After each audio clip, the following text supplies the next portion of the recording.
Hello everyone, my name is Dr. Ethan Jordan with the Digital Pedagogy Collective, and I wanted to run through some Canvas Gradebook basics. The goal of this video is to help you translate the work that you're doing in your courses to the Canvas Gradebook. I'm hoping this will be especially helpful for those translating face-to-face courses to online, but also thinking about how to better use Canvas Gradebook for any course really, as far as helping to better communicate your assessment methods, make sure that the grades that your students are getting are the ones you want them to have, and to make your assessment methods that much more explicit for students so they know what to expect. Let's get started.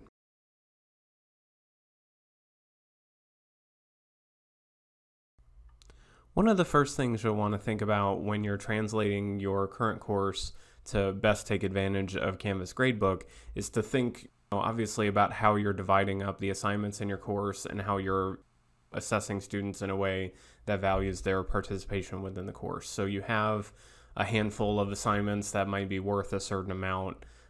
And obviously these are up to your own pedagogical methods and what you're thinking is the best way to deliver the course for students.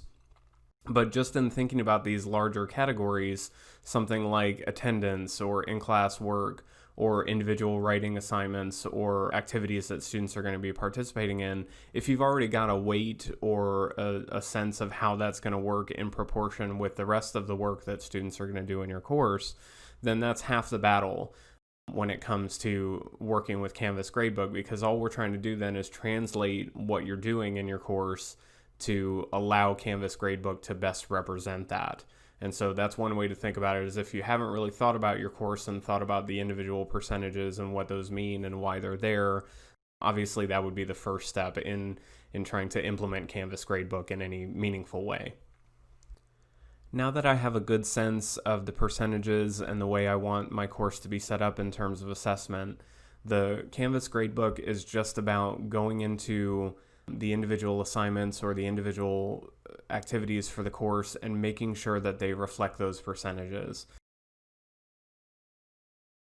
So for the example I'm using here, I have the Canvas blank template. I've applied this to one of my upcoming courses, and that's why it says unpublished and all of that info is there.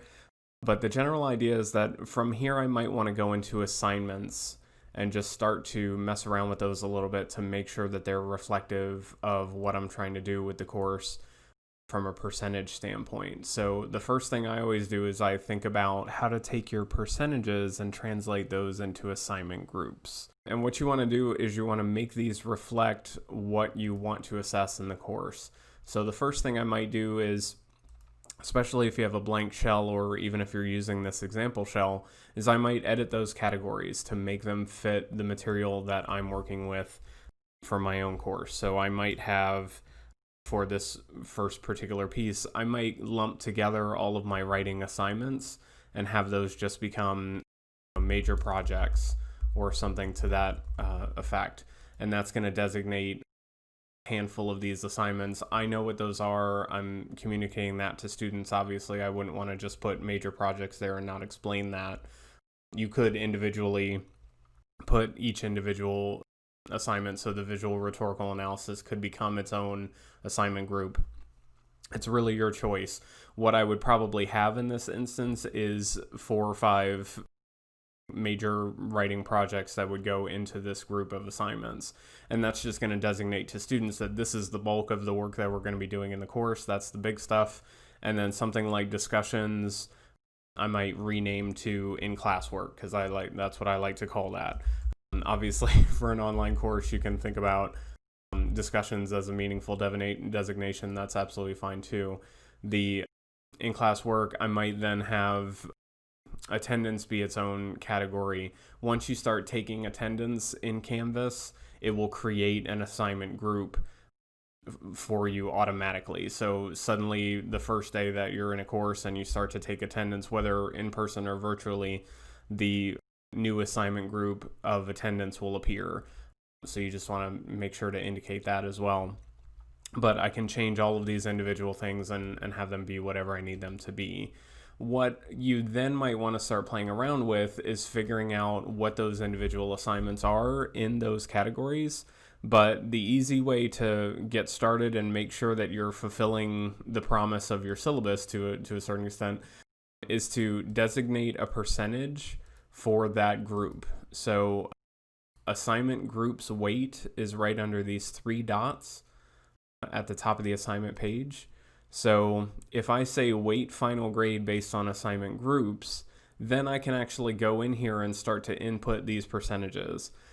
So if I'm taking all of my essay assignments here, and this is doing very quick math, is 65% of the course. So if I do 65 there, and then I do in-class work is 10%, I can start to fill in these individual categories and start to get, a final number of 100%, which is what I want. So let's call these 15%, and we save.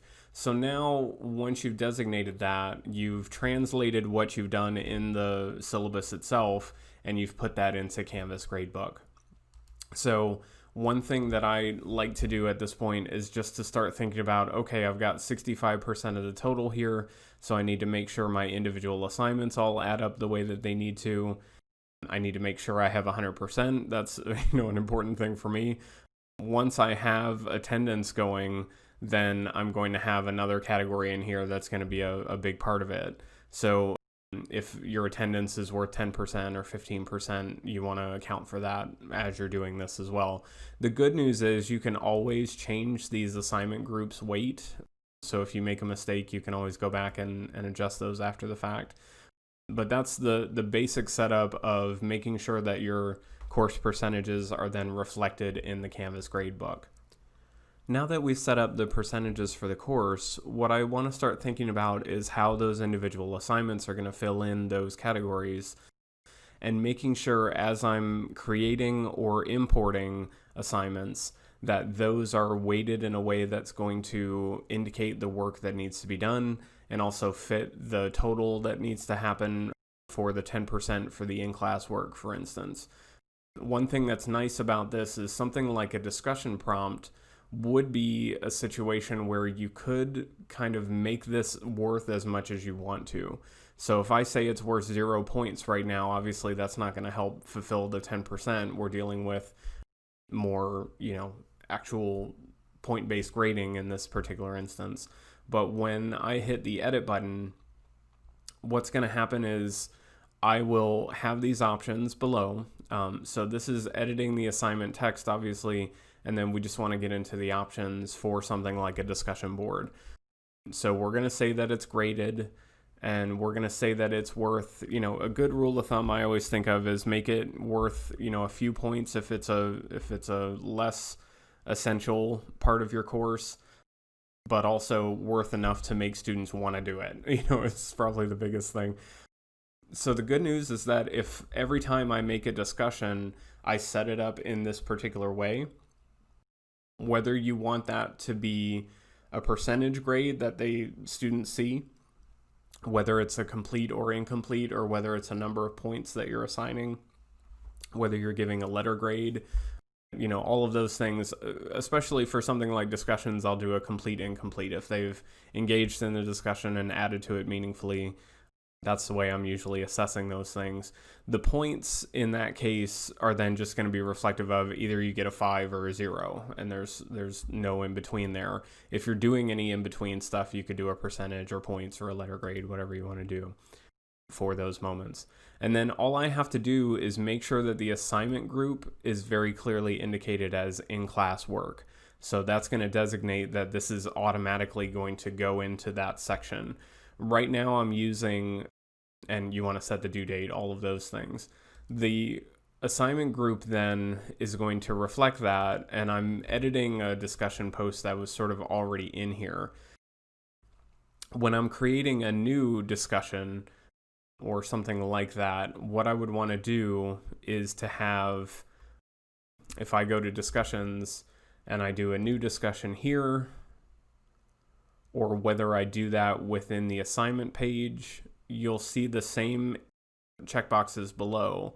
So you do just want to make sure that you're coding each discussion or assignment that you're engaging students in the same way. You want to make sure that you're designating the discussion as an in-class work assignment, I guess is the tricky part of this. So when you do the assignment group, you want to make sure to go down and actually find that in-class work designation. And then when you save that new discussion, I'm just going to call this new, just for our purposes here.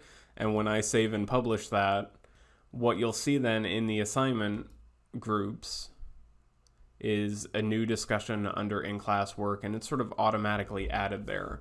What starts to happen, especially for my courses when I try to be more extemporaneous or sort of adjust things on the fly, if I'm adding new discussions, it doesn't really matter how many points they're worth individually. Now, obviously, if I make this one 100 points and this one 5 points, this will throw off those numbers a little bit and will more heavily weight this assignment. But if you're doing 20 discussions in a class or 25 discussions in a class, each discussion becomes worth a little bit less as time goes on. But the idea behind this is that none of this is going to be worth more than 10% of the student's total grade. So even if they did every assignment in here and they did it beautifully, there's no way that they're going to suddenly have their grade be overblown or inflated in some way that you didn't ask for. So assigning the point totals and assigning the group is a good way to sort of stave off those problems with a student getting a grade that doesn't necessarily reflect his or her participation in the course. So that's my initial steps of putting together assignments, is I'll try to kind of do them all the same way in order to create those percentages and have that all sort of equal out. What might happen a time or two is you might have an assignment that you create. This happens to me fairly often, actually. I'll create a new assignment based on something I think students really need some help with, and I'll accidentally just sort of publish it quickly to get the material out there. And then when I go to the assignment page, suddenly this is in a different category that it shouldn't be in. The good news about this, obviously this would throw off the student grade a little bit because this assignment would now be part of this grade total. And that's what we don't want to have happen, especially if it's an in-class discussion or something that's worth a little bit less for your final grades. So the nice thing about this is I can just yank this downward into the in-class work section, and now that's fixed. So when I go to this assignment from now on, as long as I haven't moved it in the meantime, it will actually reflect the appropriate assignment group. But stuff like, I accidentally put this as points instead of complete, incomplete, and all of my other ones are complete, incomplete. Those are little sort of minor issues that might appear as you're putting things together, but at the same time, it's, not something that's not fixable. And so there's not a lot that you can do with the Canvas Gradebook that can't be undone. So, and I may be speaking too quickly there, but my experience so far has been, oh, I forgot a checkbox, or oh, I forgot to do this. And it's fairly easy to go back in and take care of those issues. As you build your assignments, then you'll start to see these fill in more and more, and you'll get a better sense of how you're evaluating the course as a whole. What happens then is that these assignments go into the gradebook. What starts to happen is that it will automatically calculate these totals for you. So if I go in and mess around with the point totals, giving students credit for assignments and having them work on things, it will automatically reflect that final grade total at the end. So once you set up your assignment groups and set up your individual assignments with point totals and built them to reflect the amount of effort that students need to be putting in, the last component of this is the rubric, or what kind of assessment method you're going to use.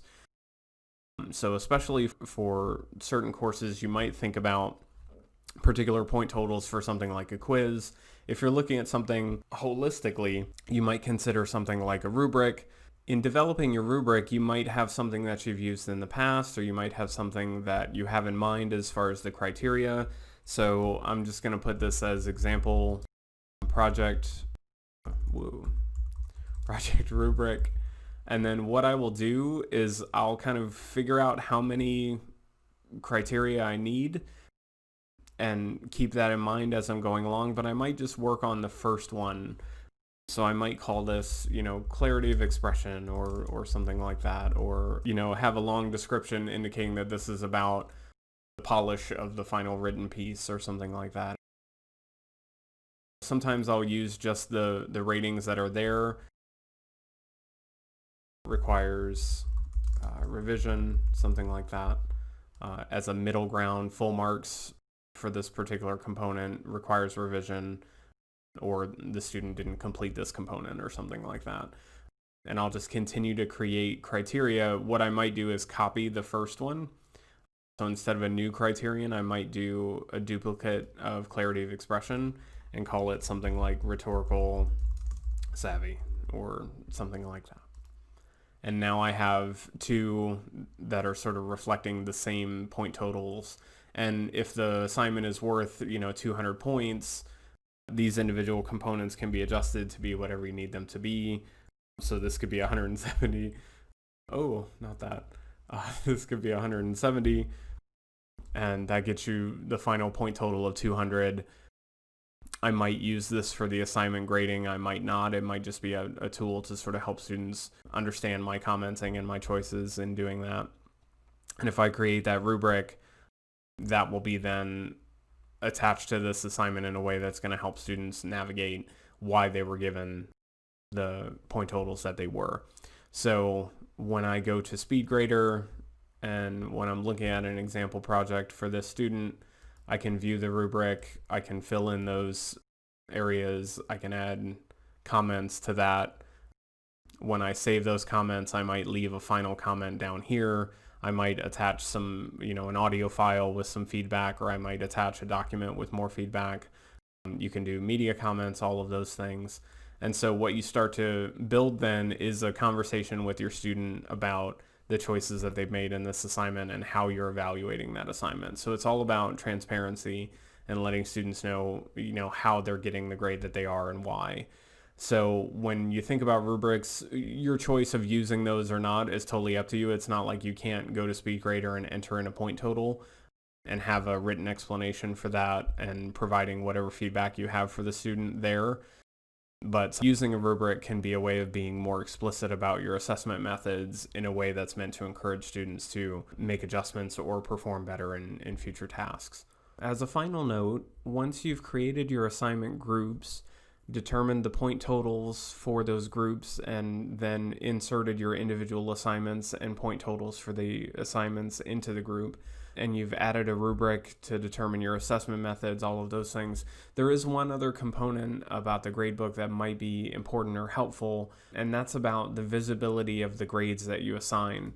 And so one thing to consider is when you have an assignment, just using a Digital Pedagogy Collective Canvas page assignment as an example, when I decide to grade this assignment and I go to the SpeedGrader, I might look at a student's work and I might do the option here that says post or hide grades.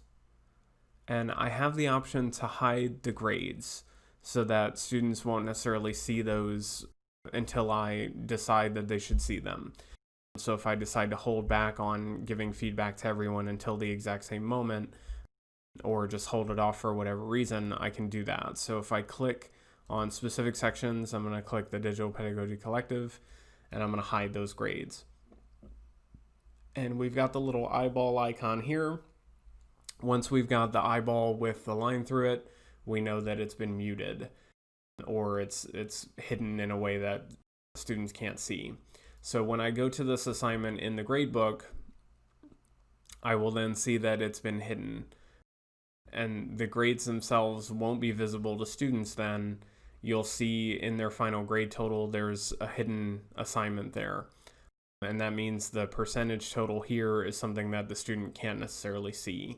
So that's a way of holding off feedback until later in the course or later whenever you decide that's going to be. You can do post grades here, and there are 2 hidden grades for this. So what you would want to do is all students will be able to see their grade or submission comments if you want everybody to see them, or if you just want the people who've been graded thus far to see them. you have the option to do that there. So this has become much more complicated than it used to be. And you can even specify sections and all of those things. So you can post those grades and then suddenly the students are able to see that. There are a couple of options to prevent that from being the default setting, that students will automatically always see their work from the get-go as soon as you post it. And those options can be done by the assignment. So I can decide for this particular assignment, I want to manually post grades before students can see them, rather than going through 20 students, giving them all their grades and having them all receive that feedback at a different time. You might want all students to receive it at the same time. So that option is right under the 3 dots, and it's grade posting policy.